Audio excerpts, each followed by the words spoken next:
Bonjour à toutes et à tous et bienvenue dans ce point de marché de Training University Center. Nous sommes le vendredi 12 novembre 2021. J'espère que tout le monde va bien, que vous êtes bien reposés. En tout cas, hier, très très peu de volatilité. C'était un marché assez mou. Il n'y a pas eu énormément de choses à se mettre sous la dent. Je reviens un petit peu sur ce qui a été dit il y a quelques jours de cela, notamment sur l'État en Chine. Avant de pouvoir développer ce sujet, je vous laisse bien sûr prendre connaissance de l'avertissement légal au risque. Je vous laisse quelques secondes pour lire cet avertissement et on pourra démarrer. Très bien. Alors, comme je l'avais évoqué, donc on a effectivement ce sujet qui est Evergrande, qui a évité à nouveau un défaut de paiement en versant donc des intérêts obligataires. Effectivement, le promoteur immobilier a de nouveau évité un nouveau versement, un nouveau défaut, pardon, en versant des intérêts sur 3 emprunts obligataires, notamment en dollars, avant l'expiration donc d'une période de grâce. En tout cas, c'est ce qui a été indiqué hier, une source proche du dossier. Le groupe, bien sûr, reste surendetté, disposant bien sûr d'un délai de 30 jours pour payer environ 148 millions de dollars. Alors, on parle bien sûr de la Chine, on parle également de son risque de contagion à travers l'Europe. À noter qu'il s'agit là, bien sûr, de la 3e fois depuis fin octobre que le promoteur, donc Evergrande, parvient à honorer euh, des paiements d'intérêt à la dernière minute. D'ailleurs, il avait également levé des fonds le mois dernier en vendant 2 jets privés. Quand on regarde l'action, elle a bondi de 6,8% à la bourse de Hong Kong. L'ensemble des promoteurs immobiliers chinois, notamment cotés dans la même bourse de Hong Kong, a donc gagné du terrain, soutenu donc par la possibilité que Pékin notamment assouplisse sa position vis-à-vis du secteur. Bref, en tout cas, le Wall Street Journal avait rapporté il y a 2 jours de cela, notamment mercredi, que Pékin envisageait d'assouplir les règles en matière d'endettement pour faciliter donc les cessions d'actifs par les promoteurs en difficulté. D'ailleurs, la Banque populaire de Chine, la BPC, pourrait ainsi autoriser des acheteurs à reprendre des actifs sans que cela n'affecte leur propre ratio d'endettement. En tout cas, c'est ce qui a été indiqué par les sources proches du dossier de Wall Street Journal. On en reparlera juste après. On va regarder également certaines actions, notamment au niveau du programme du jour, notamment Alibaba. Je vous en parlerai tout à l'heure. Il y a effectivement les titres Alibaba et JD.com qui ont effectué hier une très belle journée à la clôture de Wall Street parce que les 2 géants chinois, notamment du commerce électronique, ont publié des chiffres très encourageants pour la journée des célibataires, un événement qui est quand même commercial, qui est similaire aujourd'hui au Black Friday aux États-Unis. On va regarder juste après. En tout cas, l'ADR d'Alibaba a gagné hier 2,39% dans les échanges, tandis que celui de JD.com bondit de 8,33%. On va regarder cela juste après. La bourse de New York, on va d'abord regarder le calendrier économique. Il n'y a pas énormément de statistiques aujourd'hui. Nous sommes le vendredi 12, donc il y a juste le rapport Jolls, nouvelle offre d'emploi. Alors, les rapports Jolls, pour votre information, ce sont les rapports qui sont publiés sur Internet, c'est-à-dire des offres d'emploi uniquement digitales que vous pouvez retrouver sur Internet, qui aura lieu donc à 16 heures avec une prévision de 10 300 000. En tout cas, hier, pour résumer un petit peu sur ce qui s'est passé, la bourse de New York a terminé euh, plutôt en ordre dispersé, malgré, je dirais, un rebond des technologiques qui tentent donc de repartir de l'avant au lendemain donc du repli qui a été provoqué par l'accélération de l'inflation aux États-Unis. À noter que la Bank of America a indiqué hier que la persistance de l'inflation pourrait contraindre donc à la Fed, donc la Réserve fédérale américaine, à prendre des mesures, je dirais, plus énergiques, malgré sa volonté de continuer à soutenir le marché de l'emploi. Ils ont d'ailleurs indiqué que l'anticipation d'un taux des fonds fédéraux autour de 1,75% fin 2024 semble sous-estimer la nécessité de juguler l'inflation qui tape donc sur des taux directeurs de 2,25% à cet horizon. Il disait également que des écarts de rendement obligataire entre les États-Unis et les autres pays et la perspective de relèvement des taux de la Fed devraient soutenir le dollar à moyen terme.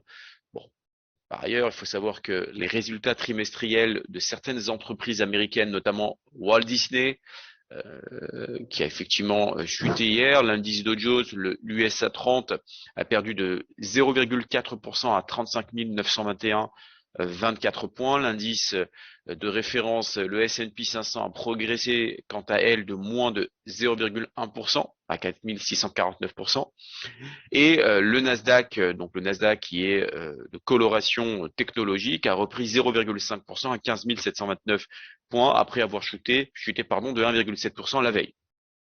La séance a été donc très peu animée, hein, comme je vous l'avais évoqué, en raison de la journée fériée en l'honneur des anciens combattants aux États-Unis. Le marché obligataire était notamment fermé, donc ce qui a expliqué un petit peu, ce qui a donné, je dirais, un marché extrêmement peu volatile. En tout cas, les inquiétudes sont là concernant l'inflation, qui a mis cette semaine à une série de 8 hausses consécutives des marchés d'actions américains. Les données, notamment mercredi par le département du travail, ont montré que les prix aux États-Unis ont augmenté de 6,2% en octobre par rapport à l'année précédente, soit la plus haute la plus forte hausse en 31 ans, une évolution qui pourrait augmenter donc la probabilité que, bien sûr, on en a parlé il y a quelques jours de cela, que la Réserve fédérale américaine augmente ses taux en 2022. En tout cas, je pense qu'aujourd'hui, le marché continue de focaliser toute son attention sur l'inflation, essayant bien sûr de temps en temps d'extrapoler. L'inflation ne constitue pas une surprise, on le sait, même si elle est plus élevée que prévu. Je ne pense pas que ça va pouvoir changer la trajectoire de la Fed, qui effectivement continue à appliquer son tapering et sa probable relèvement de taux en 2022. En tout cas, les tensions sur les prix restent au cœur des préoccupations, en tout cas des investisseurs, des stratégistes de marché. Nombreux d'entre eux d'ailleurs affichent également leur optimisme pour le reste de l'année. On en a parlé il y a quelques jours de cela, la saison des comptes trimestriels a été assez favorable. Plus de 82 ou 83% des entreprises, des sociétés américaines du S&P 500 ayant dépassé notamment les prévisions des bénéfices. En tout cas, pour beaucoup d'investisseurs, les entreprises aujourd'hui ont montré qu'elles pouvaient faire face aux pressions inflationnistes, d'autant que si l'inflation actuelle n'est pas à son pic, en tout cas elle n'en est pas très loin, c'est plutôt favorable aux yeux de nombreux spécialistes. Walt Disney, comme je vous l'avais évoqué il y a quelques minutes, a perdu hier 7%. Pourquoi? Parce que moins d'abonnés que prévu à son service de streaming Disney+ au cours du trimestre clos le 2 octobre. Le groupe a d'ailleurs publié un bénéfice et un chiffre d'affaires inférieur aux attentes pour le dernier trimestre de son exercice. On en parlera juste après. Elon Musk a vendu pour 5 milliards de dollars d'actions Tesla. C'est pour ça que l'action a perdu 0,4% cette semaine en exerçant donc des stocks options reçus dans le cadre de sa rémunération, selon les documents réglementaires rendus mercredi soir. On en parlera également sur l'aspect technique. Les deux géants chinois du commerce électronique Alibaba et JD.com ont publié donc des chiffres encourageants pour la journée des célibataires, un événement qui est commercial, qui est similaire bien sûr au Black Friday, et on regarde que l'ADR a été plutôt intéressant, qui a gagné 2,4% pour Alibaba, et celui de JD.com a bondi de 8,3%. On va démarrer pour le programme du jour. Donc je vous en avais parlé, donc on va parler de Tesla, Alibaba, du DAX allemand, l'indice allemand, et de la paire de devises monétaires de l'USD4.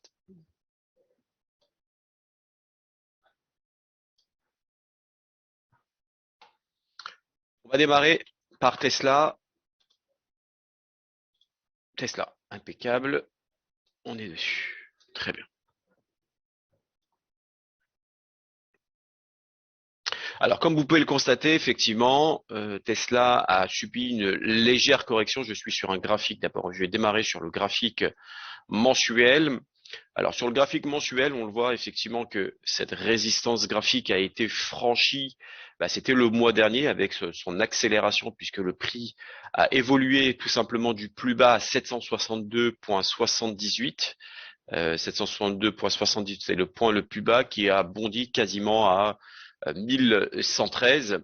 Le marché a effectivement est en train de toucher sa bande de Bollinger supérieure, ce qui pourrait donner des signes de respiration, je dirais, sur l'action américaine. Il faut savoir que je réitère que Elon Musk a vendu donc pour 5 milliards de dollars d'actions, ce qui a donné plutôt une phase de retracement sur son action. C'est quoi cette vente? Ça a été mis en place pour, je dirais, exercer des stocks options reçus dans le cadre de sa rémunération. Donc, en tout cas, ce qui est intéressant, c'est qu'on peut effectivement essayer de déterminer des points d'impact et des points d'impulsion sur du court terme. Pourquoi le marché est en train de chuter au niveau de l'aspect technique? Ce qui est important aussi, c'est qu'on a ici ce qu'on appelle une divergence baissière. Je vous en ai parlé sur les anciens webinaires. On voit qu'ici, on est totalement suracheté, mais que l'indicateur RSI nous indique effectivement que les pics sont de plus en plus bas, alors qu'ici, les pics sur le prix actuel sont de plus en plus hauts, ce qui est généralement annonciateur d'un on va dire retracement sur l'action Tesla. On va regarder un petit peu plus sur du moyen terme, qu'est-ce que nous donne l'action, notamment en hebdomadaire. Alors, en hebdomadaire, on le voit ici, bah, effectivement, on est totalement suracheté, hein, ce qui a annoncé un petit peu une chute sur l'action Tesla. Je vous en ai parlé juste avant. Ici aussi, pardon. Alors, attendez, je vais effacer cela. Ici, on était suracheté. Le titre a retracé. Ici, le titre a également retracé, mais légèrement. On voit que les surachats, quand même, peuvent donner des signes de fatigue. Et c'est l'une des raisons pour laquelle Tesla a corrigé. Alors, en tout cas, ce qui peut être intéressant pour essayer de déterminer des bons points d'achat, si je regarde un petit peu sur le time frame en hebdomadaire, on voit qu'on a des points d'achat intéressants sur cette zone, sur la zone des 141%, donc qui seront aux alentours des 1015,36, qui pourraient effectivement lancer Tesla une nouvelle fois à la hausse. Dans le cas où effectivement le prix continue un petit peu à corriger, un autre point d'achat serait aux alentours des 127% des retracements de Fibonacci, aux alentours des 975,54, qui pourrait effectivement être un point d'entrée intéressant pour une reprise haussière sur l'action d'Elon Musk. En tout cas, on va regarder un petit peu plus en daily. Alors en daily, bon, on le voit, c'était le 9 novembre lorsqu'il avait annoncé qu'il allait céder certaines actions pour vendre un petit peu ses actions Tesla, et ça a été effectivement déjà annoncé depuis le 9 novembre. Bah, on voit que comme quoi la Tenkan-sen ici fait office de rebond. On a la moyenne mobile ici 20 périodes. Le prix pour le moment est au-dessus de cette moyenne mobile, mais l'idéal serait effectivement d'attendre qu'on retouche un petit peu les 1015, 1020 pour pouvoir éventuellement se repositionner, ce qui serait à peu près un niveau de support à ce niveau-là. Ça pourrait être un point d'entrée intéressant pour pouvoir racheter des actions Tesla. On va parler dorénavant donc d'Alibaba. Donc je vous en ai parlé juste avant. Alibaba effectivement qui a annoncé un ADR extrêmement intéressant de 2,39%. C'était la journée des célibataires qui est célébrée, pour votre information, tous les 11 novembre en Chine. En tout cas, ça a été transformé en un événement commercial, puisque Alibaba, on va regarder juste après l'action Alibaba, notamment mensuelle. Attendez, je vais vous mettre le graphique. Donc, ce que j'étais en train de vous dire, effectivement, c'est une opération qui est mise en place. Donc, c'est une opération d'e-commerce plus importante. C'est la plus importante au monde, à l'instar que les entreprises, je dirais, du secteur ont étendu leurs offres au-delà de cette journée. L'opération qui a démarré dès le début du mois de novembre. Cette année, le battage marketing a baissé d'un cran par rapport au niveau observé par le passé, en raison notamment de la mise au pas du secteur technologique par Pékin. Au vu des résultats d'hier, tout indique que l'événement effectivement a été un succès pour le géant chinois du commerce électronique. Alibaba a indiqué hier dans un billet de bloc, près de 400 marques avaient chacune vendu pour plus de 100 millions de yuan, ce qui fait à peu près 14 millions d'euros de produits entre le 1er novembre et les premières heures du 11 novembre, parmi lesquels notamment Apple et L'Oréal.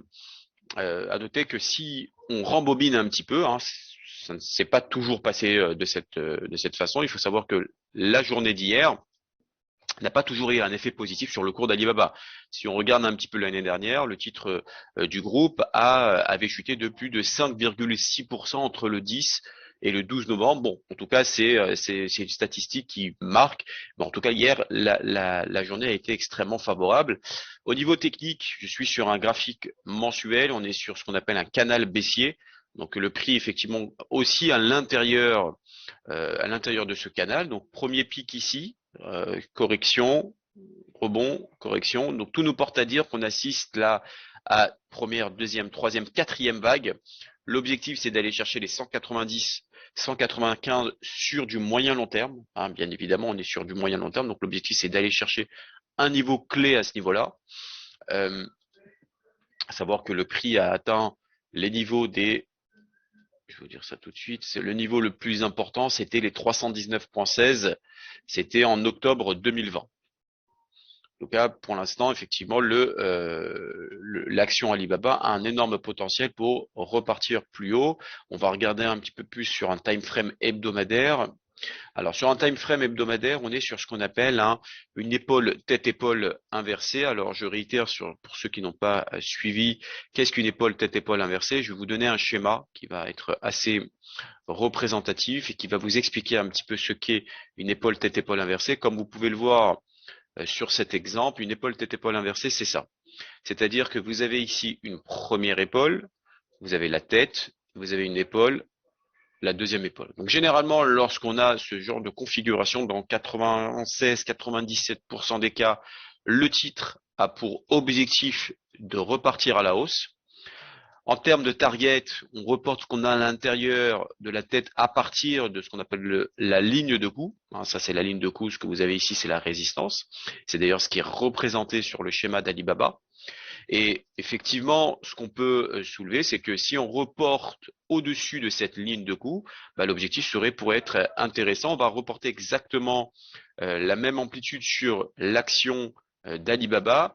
Donc ici, effectivement, on a ce qu'on appelle la ligne de coup. C'est la résistance graphique.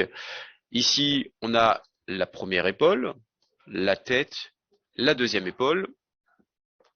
Ça conforte un petit peu sur ce qui a été dit en mensuel. L'objectif sur du court terme, c'est d'aller chercher les 177, qui était une prochaine résistance graphique.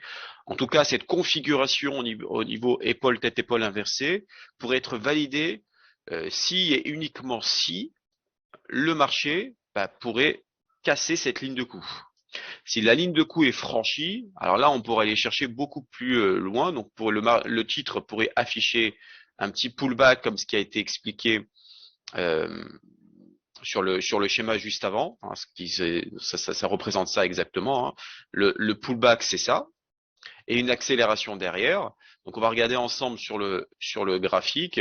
Ça pourrait être effectivement, donc là, ça pourrait monter de cette façon, donc casser la ligne de coup, faire ce qu'on appelle un pullback et accélérer pour aller chercher les fameux 190, 195 comme ce qui a été préconisé sur du moyen long terme. On va regarder en journalier qu'est-ce que le graphique nous dit. Bon, le graphique en journalier, on le voit. Ici, vous avez effectivement l'épaule, vous avez la première épaule ici, vous avez la tête ici, vous avez la deuxième épaule ici, voilà une ligne de coup qui serait à peu près dans ces eaux-là. Voilà, donc vous avez exactement la même représentation en hebdomadaire sur du court terme. L'idée, c'est d'aller chercher à peu près ici cette bande de Bollinger supérieure qui serait aux alentours des 180. Voilà, ça revient un petit peu sur ce qui a été dit. L'objectif, c'est 100, 175, 180. Ça sera le futur objectif d'Alibaba. On va dorénavant parler du DAX 40, l'indice le plus prisé des investisseurs, le grand frère donc du fameux CAC 40, de l'indice parisien. On va regarder un petit peu plus en mensuel qu'est-ce que nous donne le graphique. Attendez, je vais essayer de soulever un petit peu plus haut, voilà. Alors le graphique mensuel, on en a parlé il y a quelques jours de cela au niveau du webinaire. Le graphique mensuel affiche effectivement des signes plutôt positifs sur le DAX allemand. L'objectif, on en a parlé il y a quelques jours sur du moyen long terme, c'est d'aller chercher ces fameux 16 380. 16 380 qui sont tout simplement les 141% des retracements de Fibonacci. À ce moment-là, on pourrait avoir un retracement. On voit que la bande de Bollinger supérieure commence un petit peu à fatiguer, ce qui pourrait effectivement à ce moment-là annoncer des signes d'affaiblissement dans cette zone de résistance. Ça pourrait être intéressant comment le mois de novembre pourrait se terminer sur cet indice allemand. On va regarder un peu sur un hebdomadaire qu'est-ce que nous donne la configuration graphique. Effectivement, on en a parlé, c'était les niveaux de support, premier niveau de support, deuxième niveau de support, troisième niveau de support, rebond là-dessus à chaque fois. On voit que ça tenait à de maintes reprises sur les 15 100, qui est la grosse zone de support. Alors attention, on s'approche d'une zone de surachat. Vous voyez que la zone de RSI commence un petit peu à passer au-dessus des 70, mais bon, on voit que même si ça passe au-dessus de 70, là c'est passé au-dessus de 70, ça a corrigé légèrement et ça a repris sa tendance en avant, puisque la tendance reste quand même haussière. C'est pas parce qu'on est suracheté, encore une fois, que forcément le marché va fortement corriger. Donc on peut avoir encore une nouvelle accélération sur le DAX allemand. On va regarder en journalier qu'est-ce que le graphique nous donne. Très peu de volatilité hier. On voit que la bougie, ça fait quelques séances maintenant, ça consolide un petit peu. On voit que c'est des petites bougies comme des formes de toupie. Là, on a une forme de doji sur la résistance. On a des petites bougies avec des petits corps. La journée d'hier a annoncé un corps léger, plus important que les bougies précédentes. Bon, tant qu'on est au-dessus de cette résistance, on reste à l'achat. L'objectif, c'est vraiment d'aller chercher donc les fameux 16 380 sur du moyen terme, même si on peut aller chercher les 16 200, la bande de Bollinger supérieure en journalier 16 250, ça pourrait être intéressant déjà de prendre ses bénéfices à ce niveau-là. Enfin, on va aborder un quatrième actif qui est l'USD4, donc le dollar américain contre le dollar canadien. Alors, à noter que bien sûr, le dollar canadien est corrélé bien sûr à ce qui se passe notamment au niveau de la Chine et du yuan renminbi. On va regarder le graphique notamment sur du mensuel. Alors, sur du mensuel, on voit effectivement, notamment suite à ces retracements du Fibonacci du point le plus haut qui a été en mars 2020, on avait effectivement touché à ce niveau-là alors je vais vous dire ça tout de suite, les zones des 1.46674. La valeur monétaire a perdu en mai 2021 quasiment 2300 points. C'est tout simplement énorme. On voit que la zone ici de résistance a été franchie le mois de juin 2021. On a fait ce qu'on appelle un pullback sur cette zone de résistance franchie qui est dorénavant devenue support. Sur du mensuel, la valeur sur l'USD4 est en train d'osciller sur les 23,60% des retracements de Fibonacci, qui seraient aux alentours des 1.2577. Ce qui pourrait être intéressant, c'est de voir est-ce qu'on va le corriger au-dessus ou en dessous. On va regarder un petit peu plus sur de l'hebdomadaire, qu'est-ce que nous donne la configuration graphique. On a effectivement les retracements de Fibonacci du point le plus bas de 31 mai 2021, de la semaine du 31 mai 2021 à la semaine du 16 août 2021. On voit effectivement que le marché a pile rebondi sur ces 61,8% des retracements de Fibonacci aux alentours des 1.3676, 1.2366, excusez-moi, on le voit pas très bien. Voilà, 1.2366.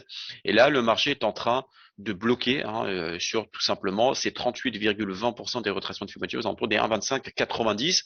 Si ça casse ce niveau-là en hebdomadaire, donc aujourd'hui, puisque c'est la fin de cette bougie, puisque la fin de cette bougie aura lieu ce soir à la clôture des marchés, puisque le marché monétaire ferme ses portes tous les vendredis soirs. Si ça casse les 1,2590, on pourrait aller chercher prochaine résistance autour des 23,60%, à 1,2726, ce qui pourrait être aux alentours de presque 200 points de variation. En journalier, on voit que le retracement des 38,20% à 25,90 bloque pour l'instant l'USD4 d'aller plus haut. Tout nous porte à dire que depuis la cassure depuis le point d'impact sur ce niveau de support, ben, le marché effectivement ne fait qu'accélérer. Maintenant, ce qui pourrait être sympa, c'est de voir est-ce qu'aujourd'hui on casse ce niveau-là, on pourrait faire un pullback ici et repartir plus haut vers les 1,27 60, 1,27 26, pardon. Voilà pour aujourd'hui. Je n'ai plus qu'à vous souhaiter une très bonne journée, un bon week-end. Reposez-vous bien pour ceux qui ont fait le pont. Et je vous retrouve lundi pour un nouveau point de marché, un nouveau webinaire.